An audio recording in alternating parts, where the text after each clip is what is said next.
So after the Brexit, the Leave vote, Cambridge Analytica became part of the Trump campaign. Until last summer, Steve Bannon sat on the board of Cambridge Analytica. The Trump campaign paid them approximately $13 million. They selected 32 different personality types that they were targeting through all this data they have. They focused their attention on 17 states, and that's where the ads went, targeting individual people who they knew they could trigger to vote for Trump.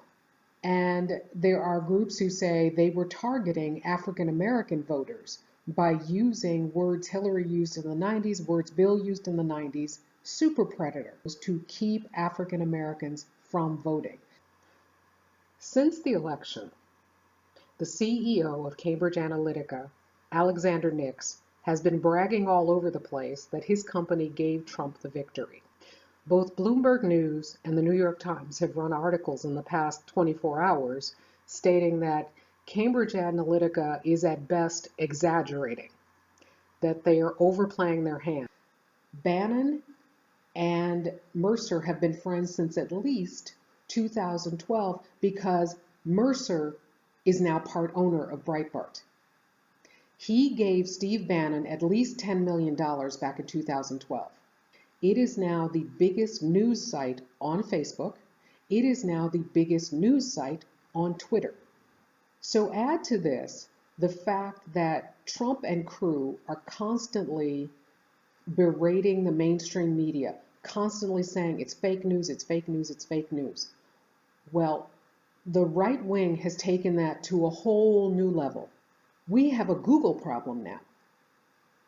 I spotted an article a few days ago that said, if you put certain words into a Google search, Google's autocorrect will take you to some dark, scary places. And the author of this article, she put in the word "are Jews," and she didn't even have to finish. This is the list she got when all she typed were the two words "are Jews." Back in November, December, I was looking up something on the Holocaust. The entire 10 search things that came up on that first page as my Google results were all telling me the Holocaust was fake. This journalist typed in "are women," and here's what came up.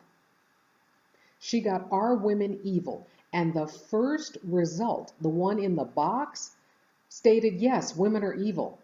Women are all of these things. Women are incapable of love. That's what came up on a Google search. I put in just last night, "are black people," and this is what I got. I didn't click on it because I didn't want to see the list of sites that was going to take me to. How did we get to the point where Google has been taken over by the far right? A professor in North Carolina, Jonathan Albright, he went to 306 sites, and using the same kind of algorithm that Facebook uses, he tracked those sites and everything they're linked to, and then he created this map. He says in 3D it almost looks like a virus. The little black dots are the 23,000 or so pages he found, and then those red lines are all the links. And some of them link to normal stuff like YouTube and CNN and the New York Times. But they also link to each other. And notice how they have basically surrounded the mainstream media. It used to be that you could look up one of these topics and you would get an article from a reputable newspaper or journal. Now you get right-wing crazy stuff. And when asked to respond to this, Google was like, well, we have our algorithm and it's impartial and it does blah, blah, blah, blah, blah, blah, blah. No. Experts on this are saying the right wing has learned how to game the algorithm, how to game the system and make sure that their replies are the first that people see.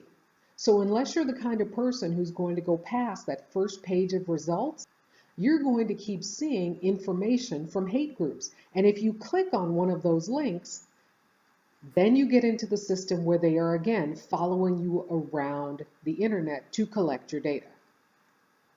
This is how scary this stuff is. This is how much trouble we are all in. Thanks for watching.